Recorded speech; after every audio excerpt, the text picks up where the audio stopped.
1장 21절부터 34절까지 교독합니다. 그들이 가버나움에 들어가니라. 예수께서 곧 안식일에 해당에 들어가 가르치심에 무사람이 그의 교훈에 놀라니 이는 그가 가르치신 것이 권위 있는 자와 같고 서기관들과 같지 아니함일러라. 마침 그들의 회당에 더러운 귀신 들린 사람이 있어 소리질러 이르되 나사렛 예수여, 우리가 당신과 무슨 상관이 있나이까?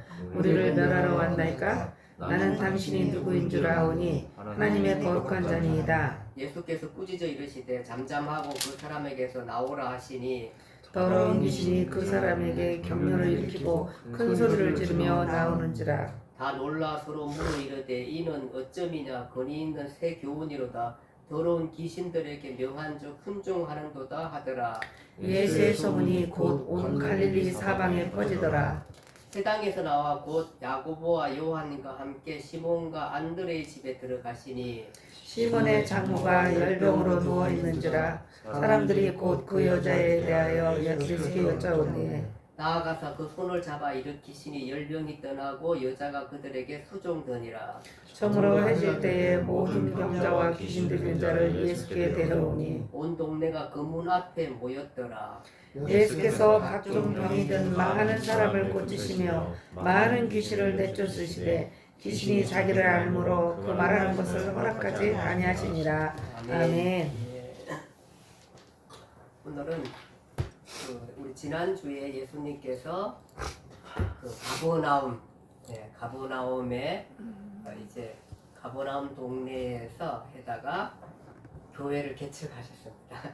예, 개척하셔가지고 그것을 중심으로 해서 온 갈릴리에 이제 복음을 전하게 되는데, 그렇게 해서 그 가버나움으로 간 것이 이사야서의 말씀을 이룬 거라, 그렇게 말했습니다. 그러니까 이사야서의 말씀이 이루어진 거다, 이렇게 말한 것입니다. 뭐냐 하면은 흑암의 고통받는 백성들에게 큰 빛이 임했다, 그렇게 말씀했습니다.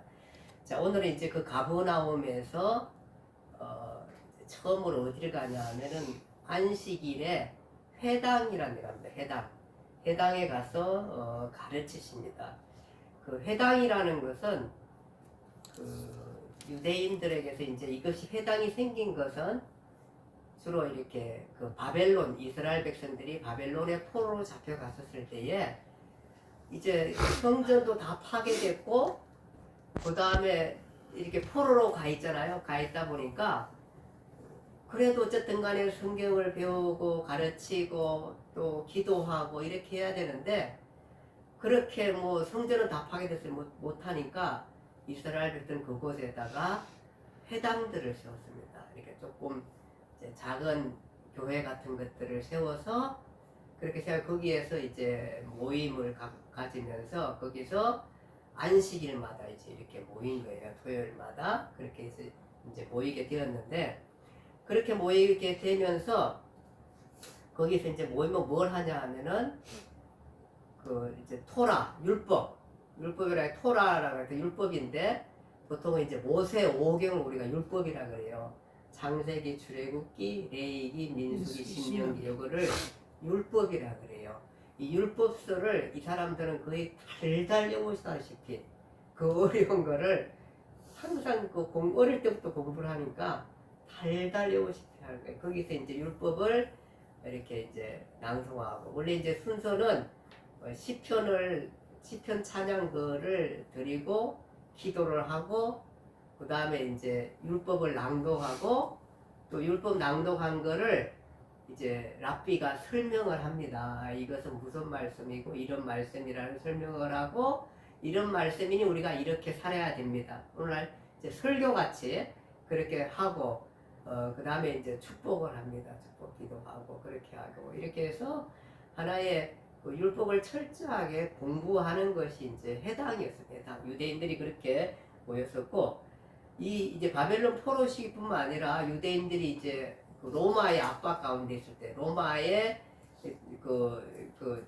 노예 생활을 할 때도, 로마의 지배 안에 있을 때도 각 곳마다 이 사람들이 정말로 많이 흩어져 있었거든요. 뭐 로마뿐만 아니라 이집트, 시리아, 그 다음에 뭐 소아시아 전역, 지금의 터키 이쪽 전역, 그 다음에 로마, 그때 그 모든 지역마다 유대인들은 가는 곳마다 해당을 이렇게 세웠습니다. 굉장히 대단하죠, 이 사람들. 아주 지금도 저렇게 싸우는 거 보면은 그 조그만 나라가 그 둘러싸이는 거 나오는 거 보면 이때 그 강한 그런 의지들이 그때에 이게 심어져 있고, 또 이 사람들이 한 2000년 동안 나라 없는 서름을 살았잖아요. 거의 2000년 동안 이 사람들이 그 나라가 완전히 그 AD 70년경에 완전히 망하면서 그렇게 되면서 떠돌아다니다가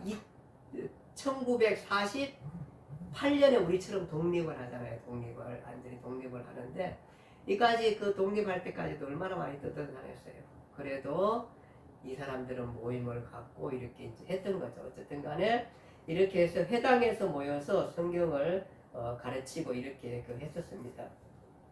그리고 또 평일에도 회당이 이제 가가지고 개별적으로 기도도 하고, 또 이렇게 모임도 가져가지고 모임을 통해서 여기 어려운 문제들을 또 같이 하는 그 공동체, 우리가 이런 어려운 문제가 있는데 기도해 주시고, 또 이런 사업이 있는데 우리가 함께 돈을 모으고 뭐 이런 식으로 해가지고 문제들을 해결나가고 이렇게 하면서 굉장히 그 공동체적인 요소가 굉장히 아주 끈끈하고 강했습니다, 이 사람들이. 그래가지고 그런 모임을 했습니다. 그래서 이제 예수님도 안식일에, 오늘 보니까 안식일에 늘 유대인들이 모이거든요.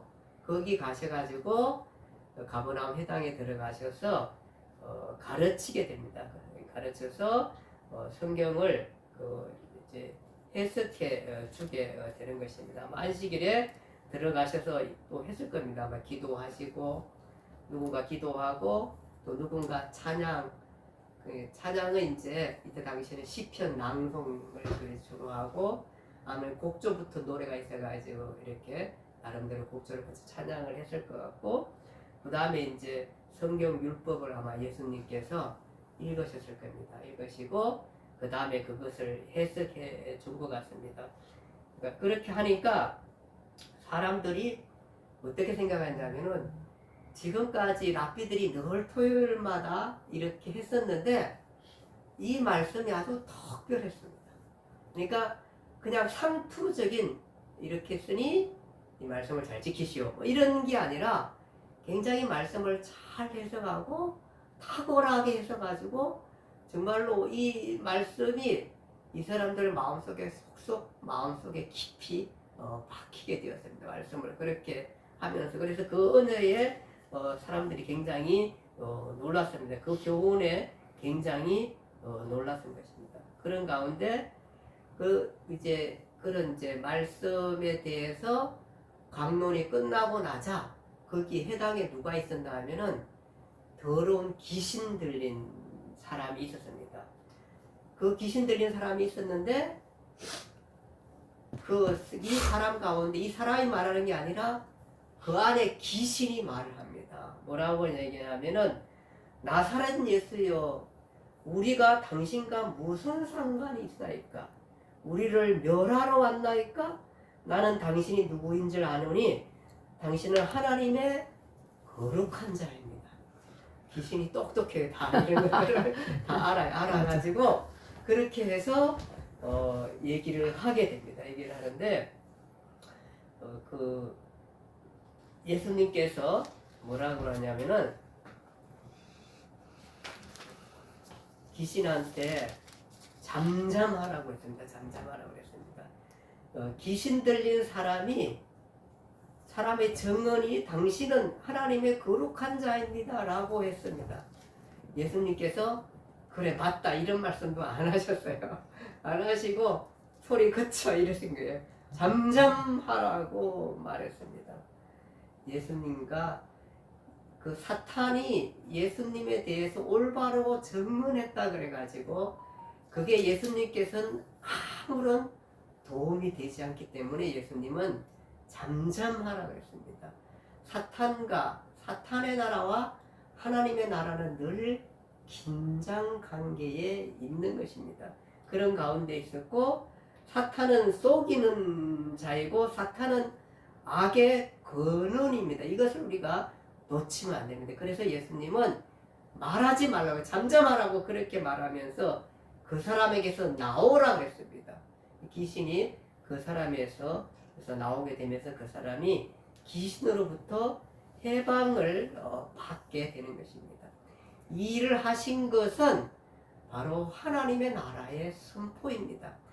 귀신의 지배 아래 있었던 이 사람의 영혼이 주님께서 그로부터 나오라고 함으로 말미암아 하나님의 나라의 지배를 받게 됩니다. 하나님의 나라 임재, 하나님의 나라에 대한 선포를 하신 것입니다. 하나님의 나라가 이런 것이라 이렇게 말씀한 것입니다.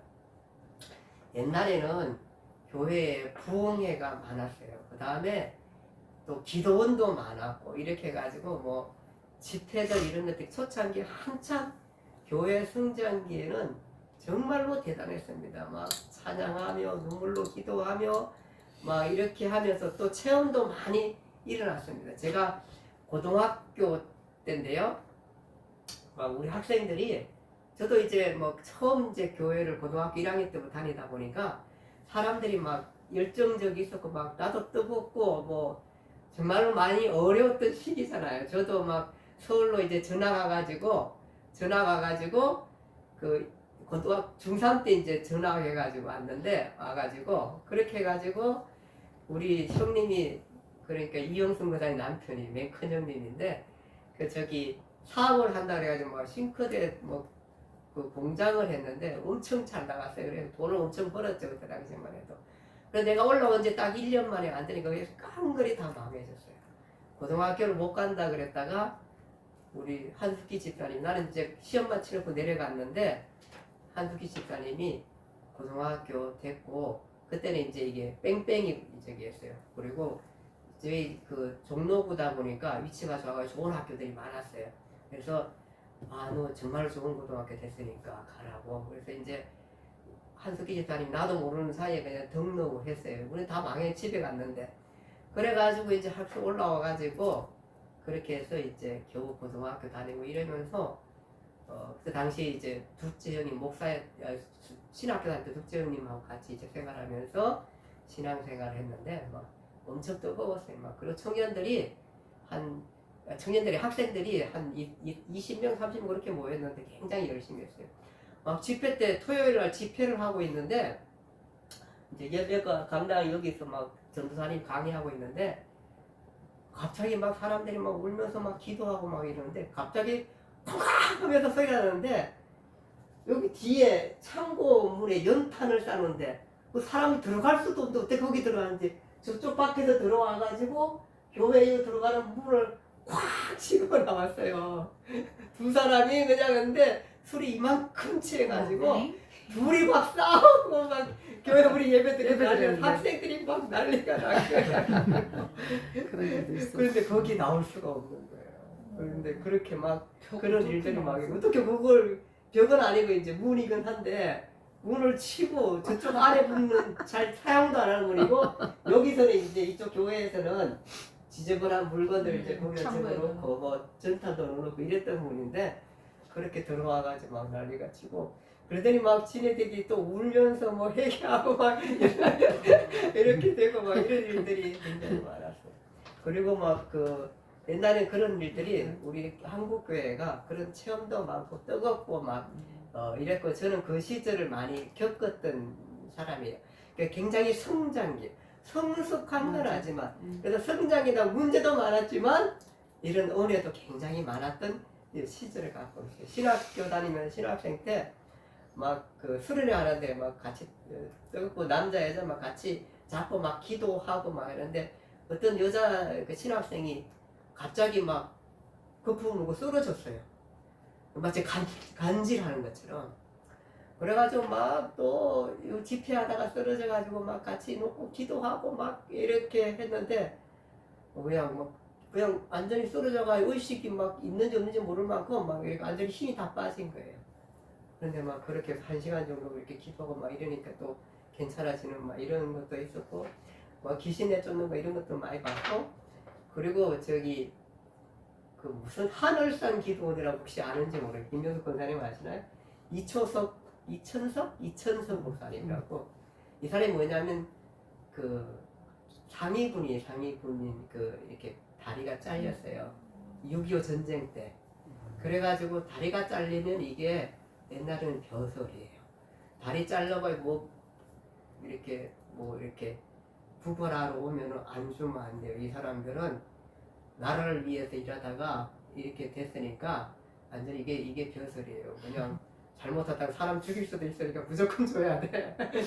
근데 이 사람이 이렇게 했는데 이 사람이 은혜를 받고는 이제 목사가 된 거예요. 근데 목사가 됐는데 옛날에 이런 목사님도 많았어요. 어쨌든 막 욕도 잘하고 막 할머니가 야 저거 누구야 왜 저렇게 귀여워 막 이러고 학생들 쭉 들어 막 그렇게 막 너 새끼들 뭐야 저기 이러면서 그렇게 하시는 목사님이었는데 근데 어쨌든 간에 그 하늘산에 엄청난 사람들이 모였어요. 한 막 3,000명 막 이렇게 사람들이 막 모였다고 거기 와가지고 뭐 마치 캠핑을 거기서 우리를 하는 거예요. 그냥 밥 거기 세 먹고 기도 뒤에 세 먹고 막 이래가지고 근데 한 번은 이제 그 저희 그 이영순 그 맨큰 형님 하고 이제 기도원을 갔어요. 제가 고등학교 때 3학년 때인가 그런 것 같아요. 갔는데 거기에 막 귀신 쓰는 사람이 30명 있어요. 귀신들이 뒤쪽에 예, 몇 명이 있어 사실 몇 명이 있어.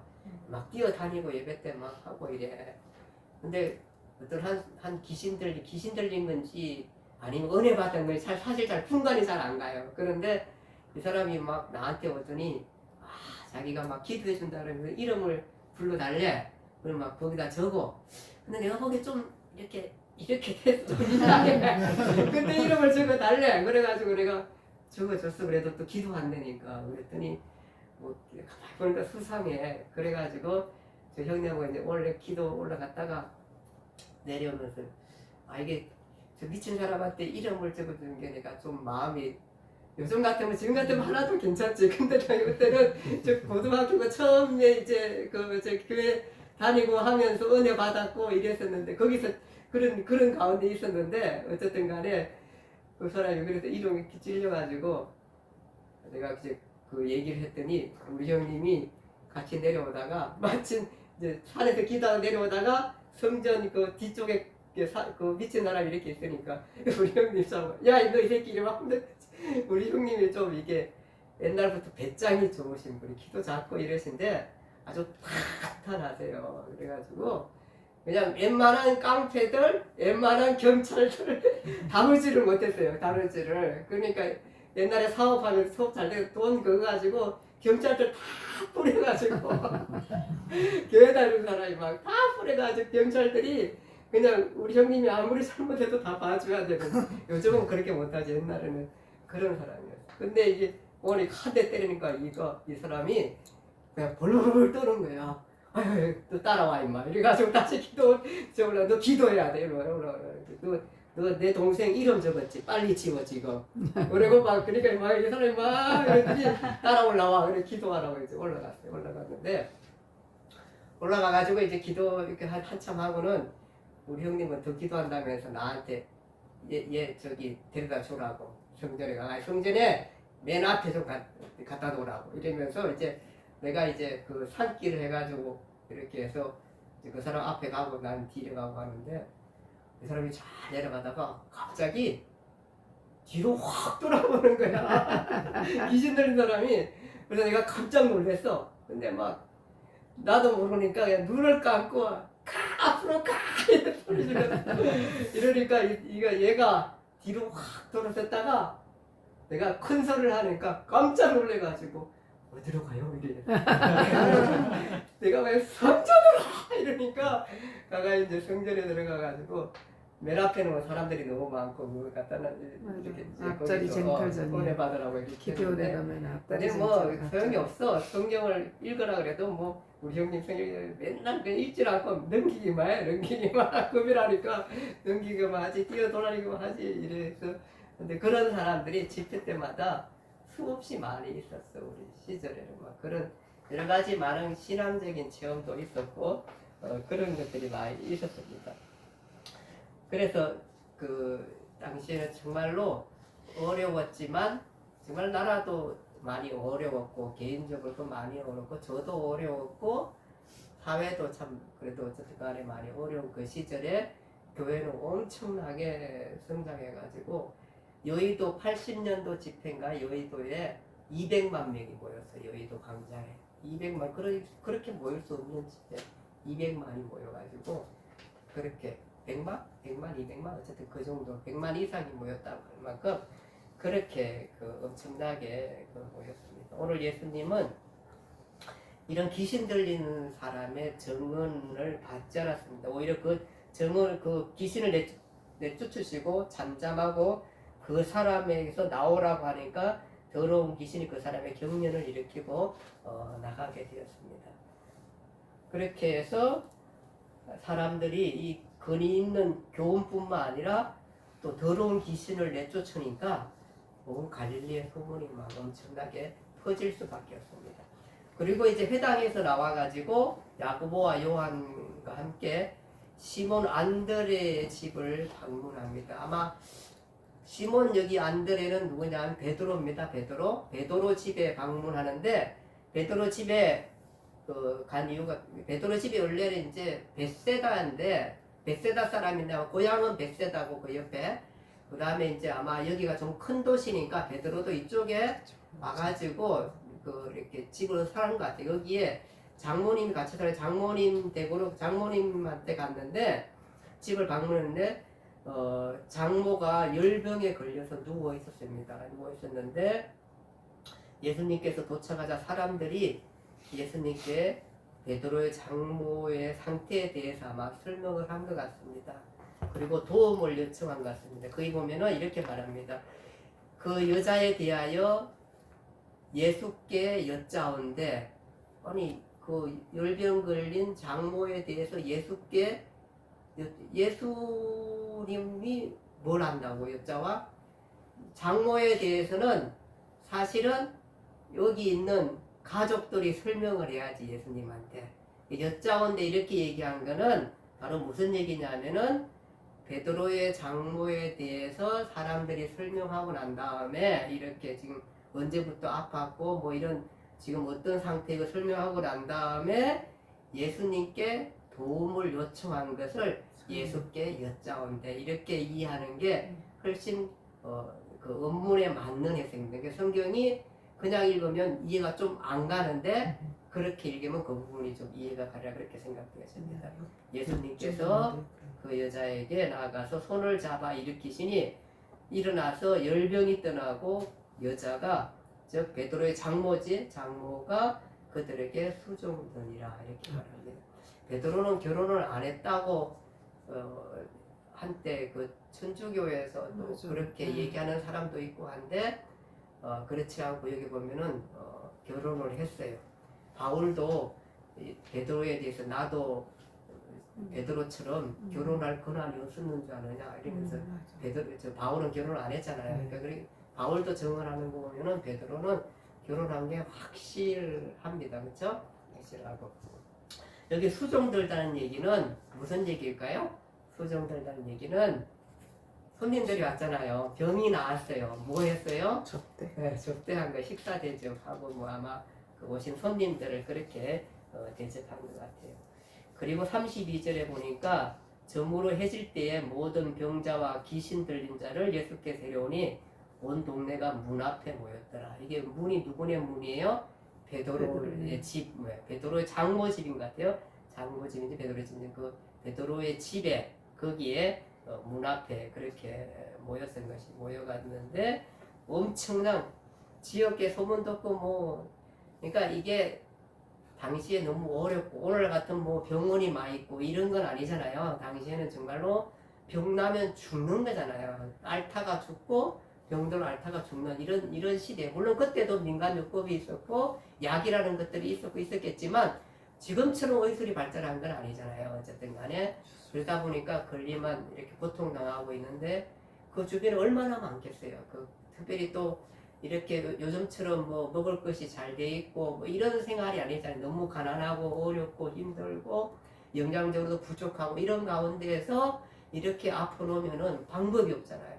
그 사람들이 뭐 떼거지로 이렇게 그 문 앞으로 몰려드는 거지. 예수님께서 그 사람들을 계속해서 고치시고 치유해 주시고 또 귀신 들린 사람 얼마나 많았을까요? 그런 사람들. 예. 그냥 정신을 놓은 사람이 이런 사람들이죠. 이게 가난한 세대에 너무 많거든요. 어려운 세대에 너무 우리나라에도 옛날에는 그렇게 어려운 사람 미친 사람 너무 많았어요. 지금은 마약으로 인하여 그렇게 된 사람은 많지만 그냥 정신을 지금은 어떤 정신이냐 하면은 옛날에처럼 그렇게 의식이 없는 게 아니라 이게 의식이 잘못돼서 악하게 돼가 남을 해치고 하는 이런 정신병자들이 많은 거죠. 이런. 그리고 자기에 대해서 어쨌든 자기를에 대해서 잘 관리가 안 돼가지고 뭐 자살한다든지 이런 정신병자들이 많은데 옛날에는 아예 생활 자체가 안 되는 그런 정말로 귀신이 들린 헛소리하고 이런 사람들이 굉장히 많았습니다. 그런 사람들을 예수님께서 다 고쳐주시고 이렇게 했습니다. 이것은 뭐냐 하면은 결국은 죄로부터의 자유, 질병으로부터의 자유는 하나님 나라를 선포하신 하나님 나라의 속성인 것입니다. 예수님이 단지 질병과 귀신을 쫓아내기 위해서 이 얘기를 하신 게 아니라 하나님의 나라를 선포하신 것입니다. 여기에 질병 고친 사람들 또 나중에 좀 살다가 또 질병 걸려 안 걸리는 사람들이 아니잖아요. 베드로 장모 열병 나았지만 나중에 지나서 또 얼마 지나다 보면은 또 병이 올 수 있게 그게 질병이 있는 상태다 보니까 완전히 죽을 때까지 뭐 한해 병 안 걸리고 이런 게 아니잖아요. 다 치유받고 하는 건데 다만 예수님께서는 하나님의 나라가 뭐냐 하면은 이런 자유 아니에요. 질병에서의 자유와 죄로부터의 자유와 귀신으로부터의 자유와 이 참조유함이 하나님의 나라의 속성의 그 선포를 그렇게 얘기하게 되는 것입니다. 그래서 하나님의 나라를 선포하신 것입니다. 그래서 그 하나님의 나라가 원래 처음에 우리한테 막 크게 또 특별히 요즘 같은 경우로 크게 마음속에 와닿지 않을 수 있습니다. 아마 예수님 당시에도 하나님의 나라가 내가 예수를 믿었으면 하나님의 나라가 임한 건가?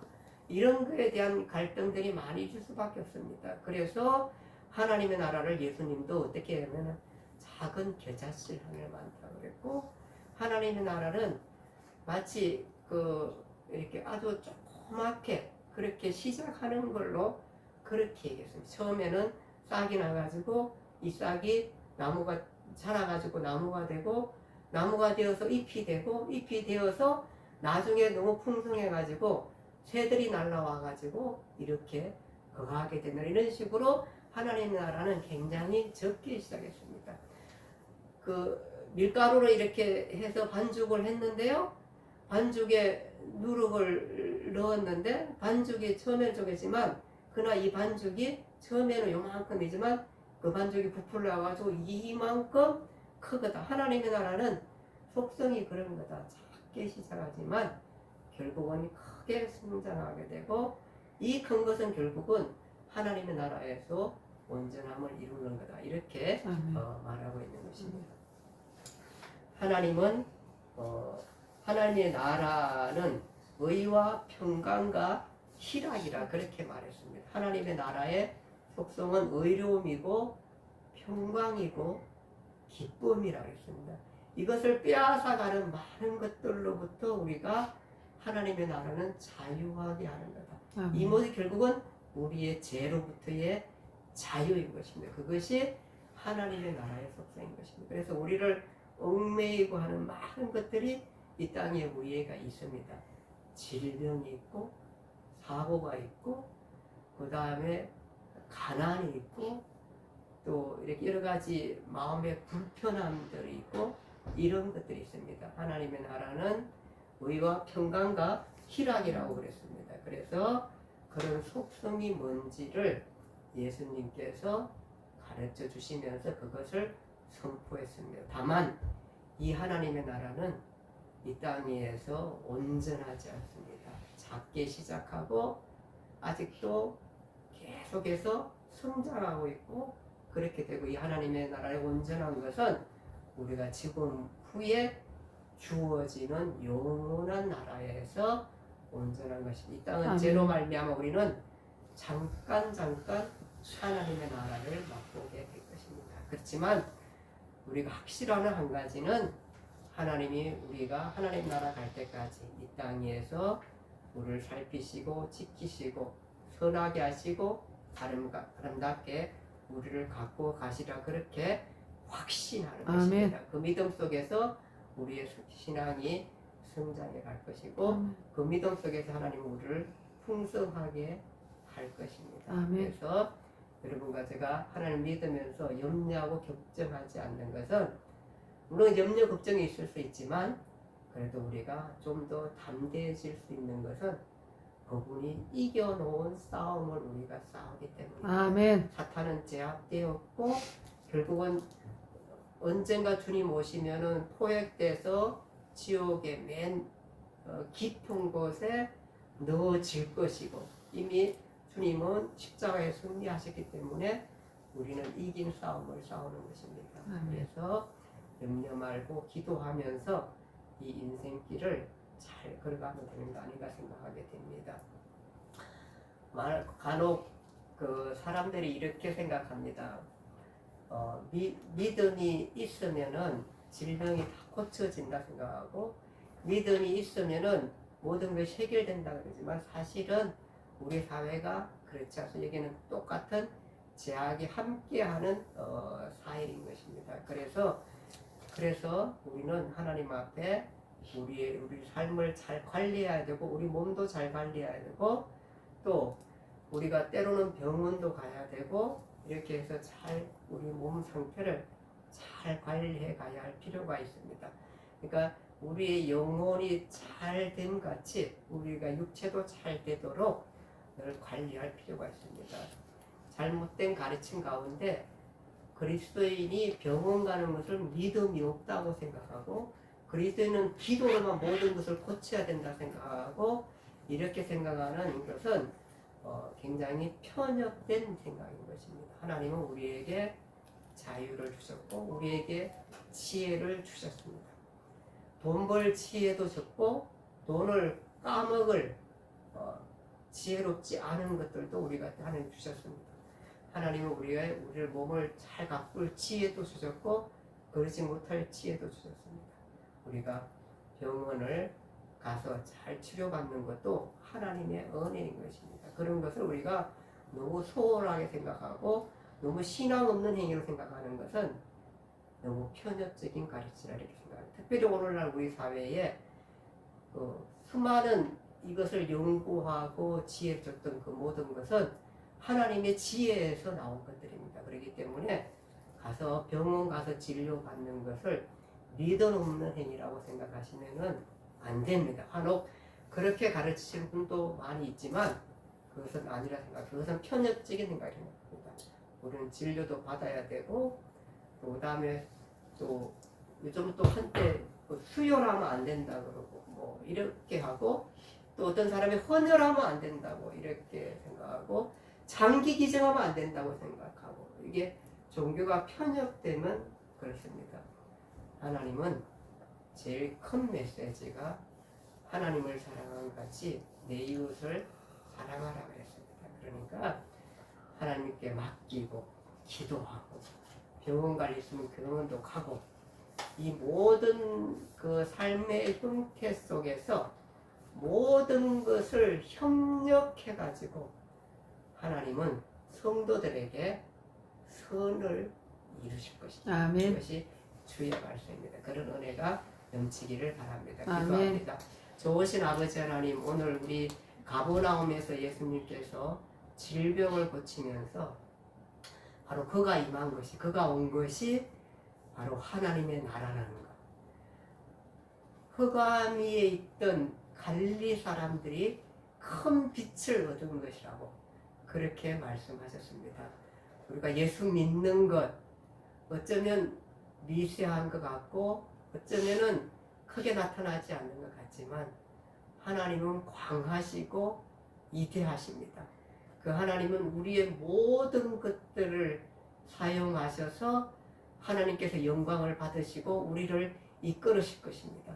우리 인생 적어도 우리 인생은 승리한 인생입니다. 그러므로 승리한 싸움을 싸우기 때문에 우리가 순간순간 애롭고 순간순간 고통스럽고 순간순간 어려움이 있고 하지만 우리는 반드시 기도 속에서 이것을 이겨내고 아름답게 되고 승리하게 되고 의와 평강과 희락을 갖게 될 것입니다.